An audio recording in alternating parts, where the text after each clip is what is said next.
میرے بھائیوں، سورہ یاسین قرآن حکیم میں سورت نمبر ہے 36 اور یہ مکی سورت ہے. پارہ نمبر 22 سے شروع ہو کر پارہ نمبر 23 میں کمپلیٹ ہوتی ہے. پہلی 21 آیات اس کی پارہ نمبر 22 میں ہے اور باقی ساری سورت جو ہے وہ پارہ نمبر 23 کے اندر ہے.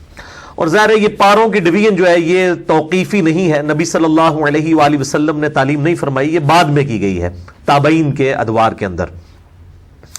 اس لیے پھر اس میں جو اس قسم کی قباحتیں ہیں صورتوں کے ٹوٹنے والی، یعنی ایک تو ہے کہ بہت آدھا ہو تو پھر قابل برداشت ہے. جس طرح کہ اب سورۃ الحجر کو دیکھیں، اس کی صرف ایک آیت پارہ نمبر 13 میں ہے، باقی پوری سورت جو ہے وہ پارہ نمبر 14 کے اندر ہے. اب وہ ایک آیت سے کیا ایڈوانٹیج لے لیا کسی نے؟ اگر وہ اس ایک آیت کو اس طرف کر دیتے تو وہ سورت ٹوٹتی نہ پاروں کی شکل میں. تو یہ اس قسم کی جو علمی قباحتیں اسی لیے آئی ہیں کہ یہ انسانی کوشش ہے. نبی صلی اللہ علیہ وآلہ وسلم نے پاروں میں قرآن حکیم کو تقسیم نہیں فرمایا تھا، بلکہ قرآن حکیم جو ہے یہ سورتیں 114 ان کی ڈویژن اور آیات کی ڈویژن موجود تھی، وہ بھی بغیر نمبرنگ کے، صرف وہ آیات کا پتہ تھا. اس میں نے ڈیٹیل لیکچر دیا ہے، مسئلہ نمبر 115 قرآن حکیم کی حفاظت کا معجزہ اور سنی شیعہ کے اختلاف کا تحقیقی جائزہ.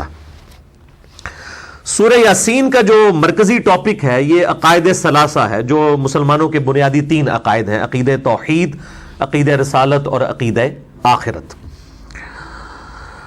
سورہ یاسین کی جو فضیلت ہے اس کے حوالے سے جتنی بھی روایات احادیث کی کتابوں میں آئی ہیں آلموسٹ سب کی سب ہی ضعیف الاسناد ہیں، اور ان میں سے صرف ایک صحیح روایت موجود ہے موقوفاً سیدنا ابن عباس رضی اللہ تعالیٰ عنہ کا قول، وہ انشاءاللہ میں ڈسکس بھی کر دوں گا. باقی سب کی سب ضعیف الاسناد ہیں. قرآن حکیم کی صورتوں کے فضائل کے حوالے سے سورہ یاسین ہو، سورۃ الملک ہو، سورہ الواقعہ ہو، باقی صورتیں، اس حوالے سے میں نے ڈیٹیل لیکچر کم از کم 3 گھنٹوں میں 3 نشستوں میں یہیں پر ریکارڈ کروایا تھا. سورۃ الرعد کی آیت نمبر 28 کے کانٹیکسٹ میں، الا بذکر اللہ تطمئن القلوب، آگاہ ہو جاؤ اللہ کی یاد ہی میں دلوں کا سکون ہے. اور اللہ تعالیٰ کا سب سے بڑا ذکر الذکر یہ قرآن حکیم ہے. انا نحن نزلنا الذکر وانا لہ لحافظون، سورۃ الحجر آیت نمبر 9. تو میں نے اس اللہ کے ذکر والی جو آیت ہے سورۃ الرعد آیت نمبر 28، اس کے کانٹیکسٹ میں قرآن حکیم کی 12 صورتوں کے فضائل 3 نشستوں کے اندر مسئلہ نمبر 112 ABC یہ ریکارڈ کروائے تھے. آج میں اس ڈیٹیل میں جاؤں گا، اس میں نے سورہ یاسین کے حوالے سے بھی ڈسکشن کی تھی. بہرحال اس حوالے سے سورہ یاسین کی فضیلت میں جو 3 ٹاپ آف دا لسٹ روایتیں پبلک کے اندر مشہور ہیں، سب کی سب ہے تو ضعیف ہیں، لیکن میں ان کو یہاں پر مختصراً عرض کر دوں. اور ان احادیث کے نمبرز میں انشاءاللہ مشکات کے بھی بتاؤں گا، کیونکہ میں مشکات کے بارے میں اکثر یہ ڈکلیئر کرتا ہوں کہ مشکات از دا انسائکلوپیڈیا آف حدیث. اہل سنت کی مین سٹریم کی 13 کتابوں کے یہ نوٹس ہیں، بخاری، مسلم، ابو داؤد، ترمذی، نسائی، ابن ماجہ، الموطا امام مالک، سنن کبریٰ، البیہقی، المستدرک للحاکم اور کئی کتابوں میں سے یہ سمجھ لیں آپ نوٹس ہیں. یہ انسائکلوپیڈیا آف حدیث ہے. جس کے پاس مشکات آ جائے آپ سمجھیں کہ اہل سنت کی تمام کتابوں کا آلموسٹ خزانہ اس کے پاس ان 3 جلدوں کے اندر آ گیا. یہ مفت میں آپ ڈاؤن لوڈ کر سکتے ہیں ہماری ویب سائٹ اہل سنت پاک .com سے. 18 MB کی 3 فائلز ہیں، شیخ زبیل زئی رحمہ اللہ تعالیٰ کی تحقیم اور تخریج کے ساتھ مشکات المصابی، اور اس کے تعارف میں نے پورا لیکچر بھی دیا ہے مسئلہ نمبر 111B. جسے شوق ہو تو وہ ضرور دیکھیں. پہلی جو مشہور حدیث ہے اس حوالے سے وہ جامعہ ترمذی میں انٹرنیشنل نمبر کے مطابق 2887 اور مشکات میں ہے 2147 کہ آپ صلی اللہ علیہ وآلہ وسلم نے فرمایا کہ ہر چیز کا کوئی نہ کوئی دل ہوتا ہے، اور قرآن حکیم کا دل سورہ یاسین ہے. جو اس کی تلاوت کرے گا اسے 10 دفعہ قرآن حکیم پڑھنے کا ثواب ملے گا. لیکن یہ روایت جو ہے یہ اصول محدثین پر کمزور ہے. اس میں ایک راوی ہے ہارون ابو محمد، وہ مجہول الحال ان نون راوی ہیں جن کا کوئی پتہ نہیں ہے، اور لاپتہ راویوں سے جو روایتیں ہیں وہ محدثین کے ہاں قابل قبول نہیں ہوتی.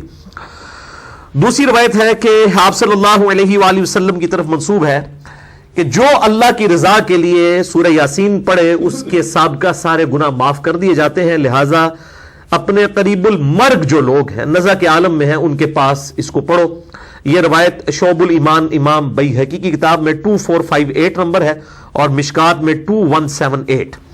لیکن یہ روایت بھی جو ہے اصول محدثین پر ضعیف ہے، کیونکہ اس میں ایک راوی کا نام ہی کوئی نہیں ہے، رجل ان کے ساتھ ہی سند کے اندر آتا ہے بالکل.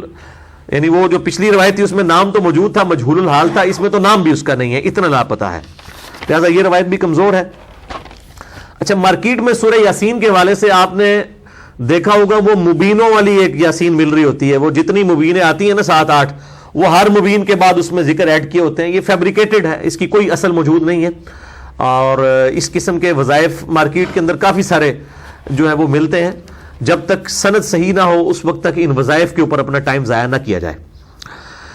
تیسری روایت جو مشہور ہے کہ جو شخص دن کے آغاز میں سورہ یاسین پڑھ لے اس کی تمام حاجتیں پوری کر دی جائیں گی. یہ سنن دارمی میں 3461 ہے اور مشکات میں 2177. یہ بھی مرسل روایت ہے. سیدنا عطا بن ابی رباح وہ تابعی ہیں اور ڈائریکٹ نبی صلی اللہ علیہ وآلہ وسلم سے بیان کر رہے ہیں، اور تابعی جب کوئی بات نبی صلی اللہ علیہ وآلہ وسلم کے ریفرنس سے ڈائریکٹ بیان کرے اور اس میں سند نہ ہو تو وہ مرسل چھوٹا ہوا واسطہ مانا جاتا ہے، منقطع روایت ہوتی ہے. لیکن یہ جو سنن دارمی کی حدیث ہے 3461، اس سے بالکل اگلی روایت جو ہے وہ بالکل صحیح سند کے ساتھ ہے سورہ یاسین کے بارے میں ہی، اور وہ ہے سنن دارمی میں 3462. یہ میں دارمی کا وہ نمبر بتا رہا ہوں جس کا پی ڈی ایف عام ہمارا جو ہے وہ گوگل کے اندر سرچ کرنے سے مل جائے گا آپ کو.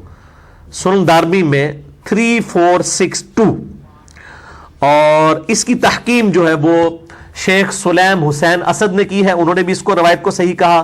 شیخ زبیلی زئی رحمہ اللہ تعالی نے ایک پورے سورہ یاسین کے فضائل کے حوالے سے مضمون لکھا ہے جس میں 14 روایتیں جو یاسین سے ریلیٹڈ تھیں سب کی اسناد کے اوپر بحث کی کہ یہ ضعیف ہیں. البتہ ایک روایت کے اوپر انہوں نے صحیح کا حکم لگایا اور وہ یہی ہے سنن دارمی 3462. اور لیکن مشکات کے وہ فٹ نوٹ پہ لکھنا بھول گئے 2177.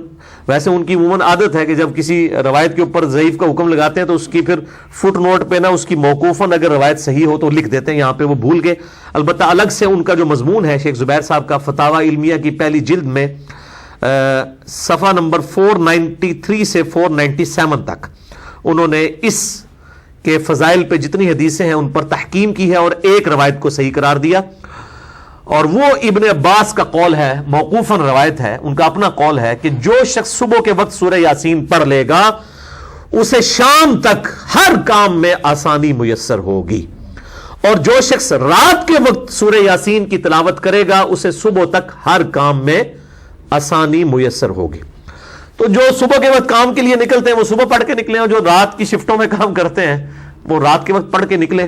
یہ روایت بالکل صحیح ہے، اور یہ محدثین کا پیٹ رول ہے کہ جب کوئی غیبی خبر ہو اور اس میں صحابی نبی صلی اللہ علیہ وآلہ وسلم کو مینشن نہ بھی کرے تب بھی اس کو آپ نبی صلی اللہ علیہ وآلہ وسلم کی طرف ہی منسوب مانیں گے موقوفاً ہونے کے باوجود، اس لیے کہ غیبی خبر نبی صلی اللہ علیہ وآلہ وسلم کے علاوہ کسی کے پاس نہیں آتی ہے، کیونکہ جو علم غیب ہے، غیب کی خبر اللہ تعالیٰ اپنے صرف پیغمبروں کو دیتا ہے. لہذا ابن عباس جو اتنا بڑا دعویٰ کر رہے ہیں یہ پھینکنے والا نہیں ہے، یقیناً اس روایت کی اصل موجود ہے، اور یہ روایت صحیح سند کے ساتھ سنن دارمی 3462 الحمدللہ موجود ہے.